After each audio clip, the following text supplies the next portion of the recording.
Welcome to the Fishbowl Radio, everybody. My name is Chief here, and joining me today is Juicy.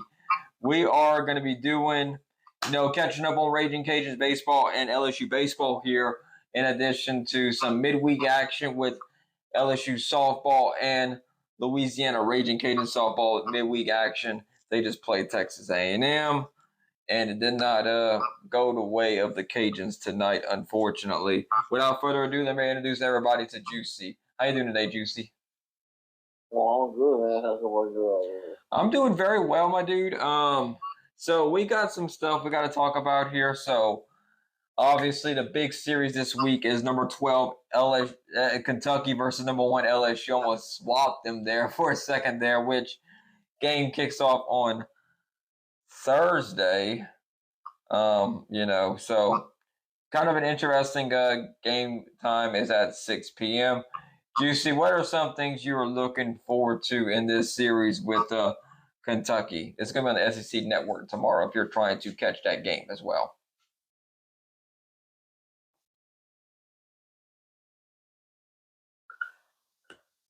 Juicy, what you looking forward to tonight's? Tomorrow's series. Well, looking forward to watching Paul Skeens pitch. I know he had a little bit of I guess you could say a rough outing in South Carolina. I don't know. He only had 2 bad pitches that he paid for. We had 8 strikeouts through 3 games. Interesting to see LSU try to get these bats moving. They kind of went cold on us. But not too terribly cold. But we'll see. Yeah, I think one thing with that was, LSU had a big rally in their second game against South Carolina. They were able to overcome it and beat them on the road there, which was a very, impressive win for them here. All time in the series, LSU leads the all-time series with Kentucky with 55-31. Last year, they split 2 games in the SEC tournament in Hoover, Alabama. LSU won 11-6 over Kentucky in the opening tournament game last season, and then Kentucky ended up recording a 7-2 elimination game win over LSU 2 days later.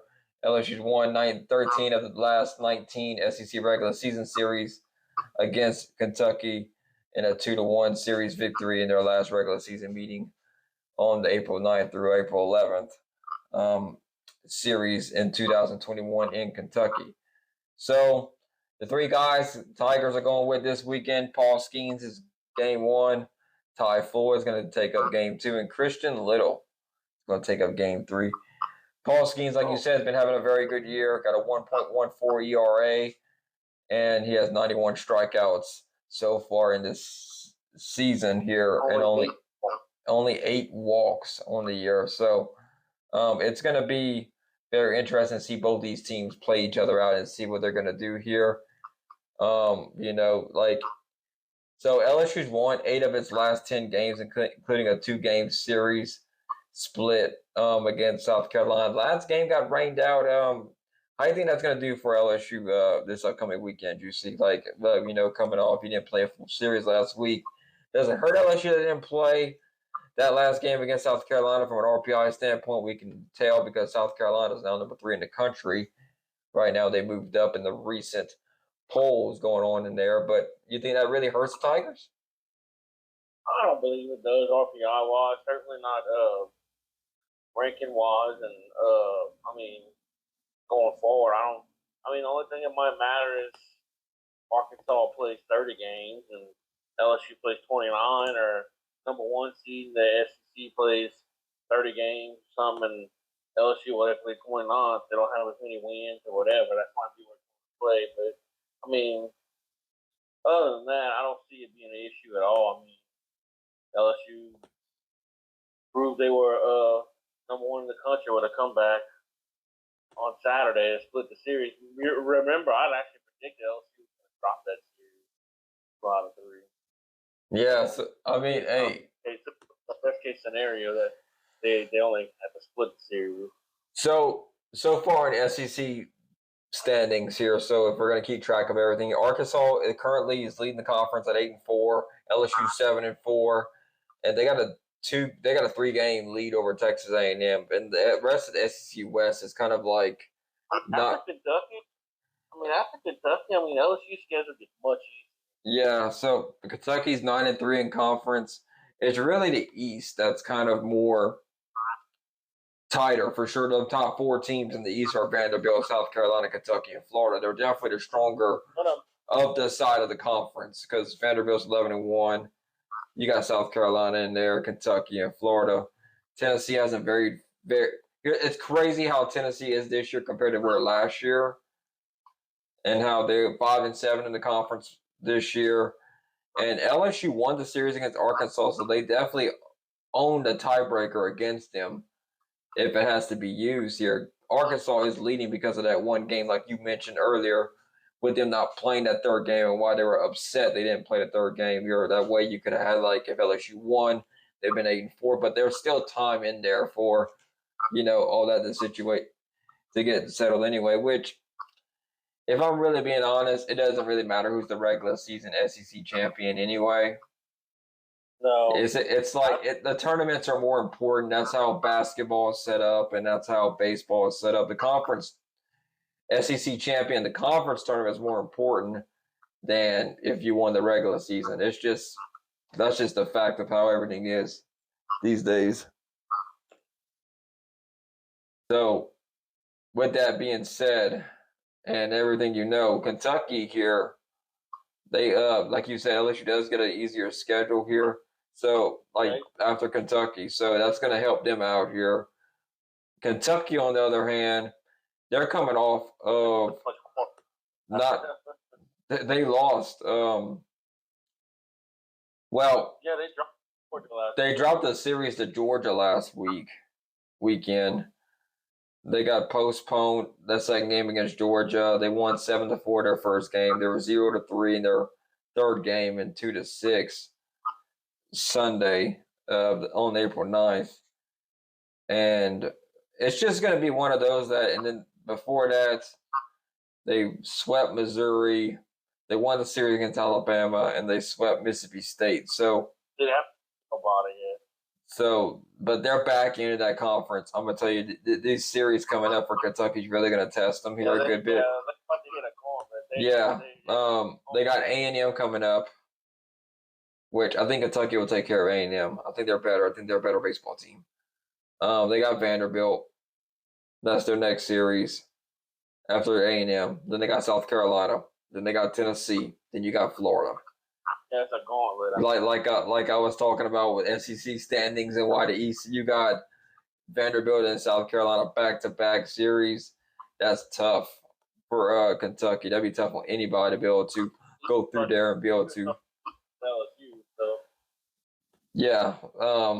So as far as all that goes here, looking ahead at LSU's schedule here. They got the trash West teams left.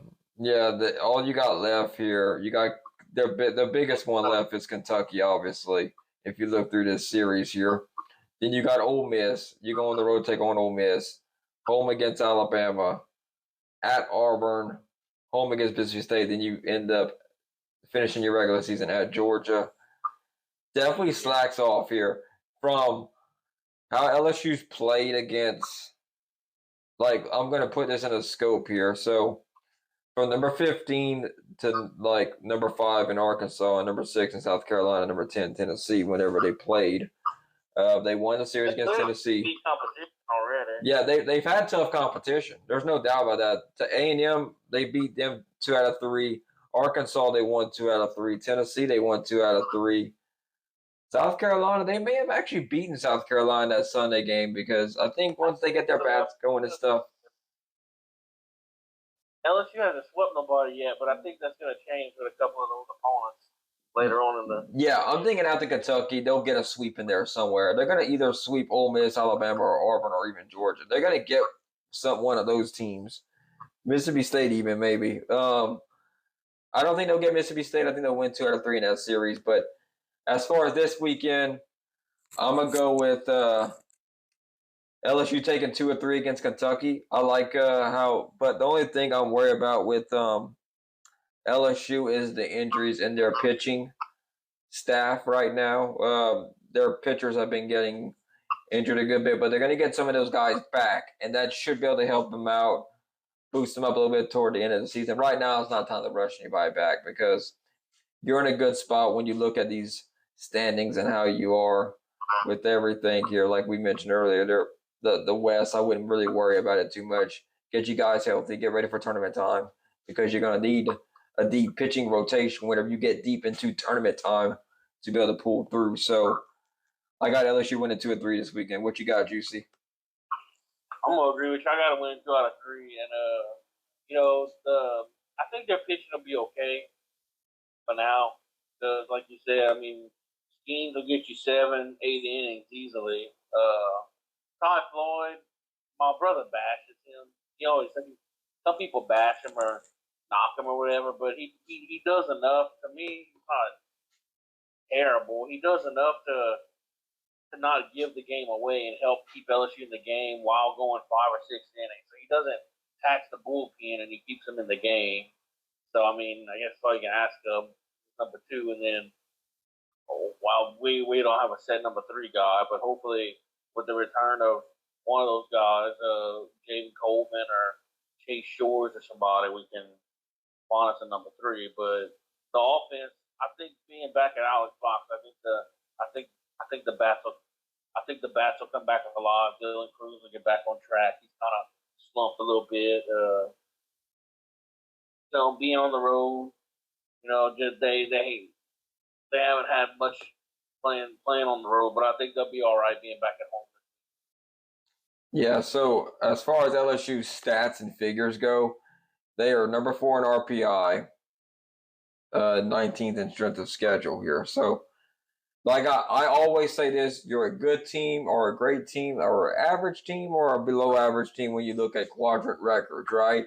I use this across basketball and baseball and football because it's a great metric. It's a good metric to use and look at and kind of see how you compare to everybody because these quadrant records constantly change at the beginning of the year, but now we've got a good chunk of games underneath it. Now this is more reliable and what we can model and project what's going to happen with each team here. So, like earlier in the year, Warren Nolan had like the Cajuns doing like our LSU losing like one conference game or this crazy record, which it's baseball, dude. You can get hot like Ole Miss did late last year at the LSU series and win a national championship. So, looking at this right here, LSU's 8-4 in quadrant 1, 5-1 in quadrant 2. And that's a good record. That's a very solid record to build off of. You're at 13 wins, right, in quadrant 1 and quadrant 2 and 5 losses, which you can't complain too much about that. They're perfect in quadrant 3 and quadrant 4. So I'm thinking it's going to be very good for them and be able to build off of that success there and get that going there for them. So without further ado, let's switch it up a little bit here, Juicy. Let's talk about the Louisiana Ragin Cajuns. They had a rough night tonight. They lost to Southeastern. They ended up beating Louisiana Tech last night 10-5. They lost tonight 4-5. So, like I said, midweek games, they're not going to make or break you too much here. I thought Cajun pitching did a good enough job to get the job done both nights, but one night the bats showed up. Tonight they did. And Southeastern's a good baseball team this year, though, which they usually are anyway. So, they got a 3-game series against Troy here coming up here. And Jake Hammond's probably going to get the start on Friday night. They haven't really came out with their pitching lineup, but that's probably what's going to happen here. Troy's in that top 60 range of RPI teams. If you're looking at them right here, they're at 46 currently. If we look at these guys here, they're 6-6 in the Sun Belt. So if we're looking at Sun Belt baseball standings here, Cajuns are tied with Coastal Carolina on top of the conference. They're both at 9-3 here. Coastal won a game. Cajuns dropped one. So, like, win streak-wise, they're kind of dead even. Cajuns are 24-10 so far this season here. So, let's look up the upcoming schedule for the Cajuns here. I'm going to pull up back up here. And they got a big one next next midweek game, number 1 at LSU here, which it's a midweek game. I don't value too much in midweek games. I know some other people might value games like that bigger, but you're playing against LSU. If you win that one, it'll help you. But if you lose it, it probably won't hurt you too much either. Your RPI is going to go up regardless because you're playing number 4 RPI. So that's going to help the Cajuns. Now, on the flip side of that coin there, you're playing James Madison as your weekend series, and their RPI is 150. So you got 3 games against a 150 opponent. That's not going to help your RPI too much there. So Southern at 260, Northwestern State at 120. So if we go here, then you got Coastal Carolina, which is the big one, and the rest of these series coming up here because you're dead even with Coastal. So the Cajuns got to take that series against Coastal. But Old Dominion's right there at 8-4. They're waiting. Southern Miss is 7-5. App State 6-5. So they got teams that's sitting right there waiting here. The Cajuns did drop a series to App State earlier this year.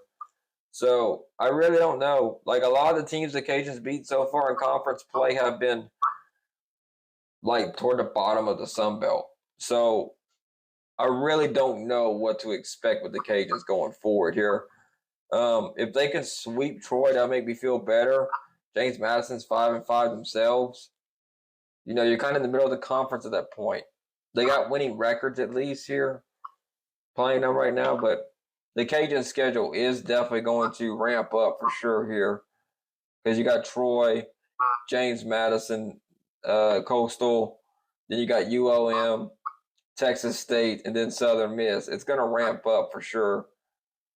The best team the Cajuns played so far this year has been Campbell.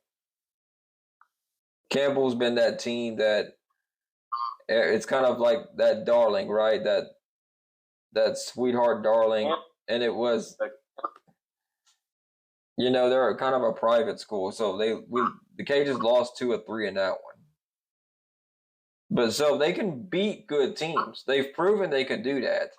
It's just they got to string it together and get it done here. So they swept Marshall, which was they needed to do that anyway this past weekend. But, you know, I think Cajuns take 2 or 3 this weekend, though, against Troy here to continue on here. So as far as it goes, I mean, looking at history-wise between Cajuns and Troy, the Cajuns are 36-24 against Troy. They're 20-11 at home. Last time they played, Cajuns lost to Troy 8-3 in last year's matchup here. But I think they'll get 2 or 3 against them here. Last year they got swept by Troy, which I don't think we really expected that too much. But last year, I remember that one. But they're at home, so I think they'll take 2 or 3. What you thinking, Juicy? I'm gonna agree with you. I think being home, I think they'll still have a problem taking care of 12 or 2 out of 3. I was tempted to say they'll sweep them, but I'm gonna hold off a little bit on that. I'm gonna just take the safe route, say 2 out of 3.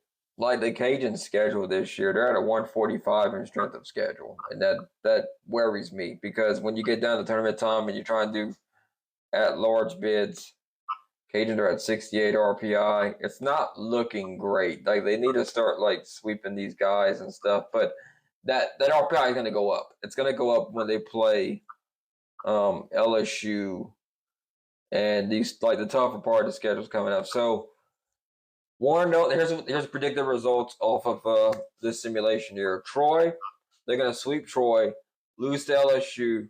It's got it losing the series to James Madison, which that would hurt a good bit if they did happen. Got them winning the series against Coastal Carolina 2 or 3, sweeping UOM, sweeping Texas State, and winning 2 or 3 against Southern Miss, which Southern Miss has an RPI of 28. So if they can win against Southern Miss, that'd be great. And Coastal Carolina. That's 2 big series they're going to have to win here. But Southern Miss was expected to win the whole entire conference this year. And they definitely haven't lived up to the expectations in regards to that so far. They're in competition to win it still. I'm not saying they're not going to win it, but they're they were supposed to kind of steamroll the conference this year, and they've lost. They won 7 and lost 5. And we're getting out of that COVID year stuff, so these guys are kind of like that extra year eligibility they had. They're all leaving, so that's kind of where everybody that roster situation is still kind of in that weird flex stage until it goes through this season. I think this season's the last season. I think for it. It might be next year. I could be wrong, but we'll see. For what? For what? The COVID. Remember that extra year they gave everybody? I think next. Everybody put it out by now. You think so? Maybe one more year. I don't know. You might be right. Yeah, I think it might be next year because it'd be 24. Yeah, that should be around then. But they might redshirt somebody. It's still going to be around, but the impact of it's less and less every year as we get further away from the pandemic. So let's switch gears here. Let's talk about some Ragin Cajuns softball here, Juicy. They dropped 2 midweek games. Unfortunately, they lost to Texas A&M, and they lost to Baylor yesterday. So, very good teams, though. They came close to knocking off both those teams here. They lost 2-1 to Baylor yesterday. They lost by 2 today. Yeah. So what? Yeah. I mean, really, it's close, right? So, but they're midweek games, like I said. Back to the old Sun Belt grind. Cajun only lost 1 Sun Belt game so far this year, and they're 30-12 overall. So, let's see who they're. Let's see. I'm trying to see what this list has here. Texas State will be a very good opponent for them this week. Usually are a pretty good softball program. They're at home. But I think the Broom's going to get taken out, man. I think they're gonna sweep Texas State. What you thinking? Because they've played a really tough schedule. I think these girls are ready to go. They're gonna be used to playing that Texas, and they're the third hardest strength of schedule. I think it was last week the Cajuns have posted. So, what you think, Juicy? You know what? Yeah, I'll take the Broom out. Why not? Always getting a little dusty, would you say, telling to sweep it around. But look, you got Sam Landry, Megan Shorman, and Kendria Lamb. They got 3 really good pitchers that can come in, contribute to this team here. And a lot of depth with this team. That's really what's had such a big part of their success this year. Yeah, so and this team really is still young, though. Like, their freshmen, sophomores last year, they were younger than they were this year. But I think either this year or next year, we're going to see a big jump in this team here. So, from what we can see and what we can tell here, big things on the horizon for the Ragin Cajuns softball program. So, there was talk that the Ragin Cajuns softball team would have won a national championship in 2020 if the pandemic wouldn't have happened. I don't know. Yeah, they said they had a really loaded team that year. So, I mean, maybe Glasgow can build it back up. We'll see what happens. But I got them going with a sweep here against Texas State. But yeah, I'll say they sweep. All right, so switching gears here, going to talk about some LSU softball here. Juicy, playing Auburn this upcoming weekend. Number 13 versus number 21. What you thinking? I'm thinking they'll right the ship after that tough loss to Oklahoma. They had that tough loss to number 1 ranked Oklahoma, which had a packed out Tiger Park. I'm thinking they'll right the ship and take 2 out of 3 from Auburn on the road. They took 2 out of 3 from Missouri. Kind of expected. I think we called that here. I'm not going to take a Broom out. I think 2 out of 3 will do it for them. But like I would love to see another Ragin Cajun versus LSU softball game. Those are really fun to watch every time we go see them. Yeah. But looking at like we're gonna go back to softball here, and the Cajuns are leading the softballs. They're gonna be like they had some. What was it? They had some Marshall fan on what was it? I think Facebook or whatever saying, "Oh, they're gonna like." Oh, we just got in the conference and we're leading it, and it was like y'all haven't played the Cajuns yet because Marshall's 9-1 in softball, Cajuns are 11-1. They just don't know what's coming, man. It's just like I don't even know why it's even a bother at that point, because the next, like literally the next team. Oh, when they play Marshall, I'm trying to see what they there's Texas State, then there's Troy, Coastal. They don't play Marshall until the tournament.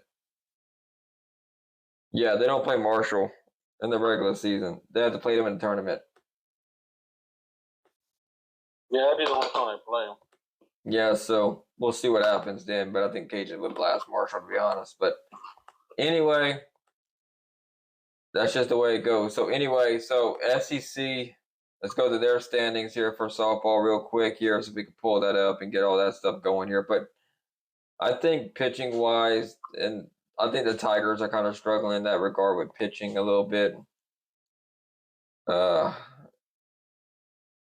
they're 6-6 in conference, 33-8. So they're not doing the best in the SEC right now. They're kind of like in that weird spot. Yeah, they got swept by Tennessee, which hurt. Yeah, so they got to figure something out here. So we'll see what. Yeah, we'll see what happens with that though. But I think there'll be 2 or 3 against Auburn. I think they'll get them ready to go, which should help them out here. So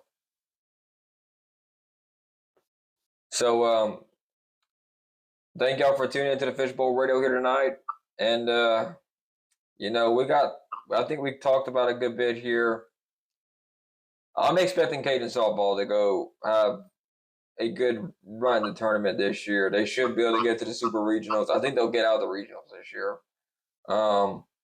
As far as I can see looking forward, I think the Cajuns have a 3 deep pitching system with Candria Lamb. I know it was there last year, but they had another year, more experience. They had a very young team last year. This year, you got to expect that next jump up from Gary Glasgow and company there. So, you go regional, super regional, then you can maybe kind of like think of Oklahoma City in that regard. LSU, it's kind of tough to tell right now what they're going to do here because they're kind of smack dab in the middle of that conference right now. So Auburn is 7-5. They could win this series. That'd be a huge boost to them because they could very well be. They're tied with Florida and Alabama. So if they win here, let's see, that's 1, 2, 3. They could shoot up all the way to 4th in the conference just like that. So I really don't know what's going to happen with them there.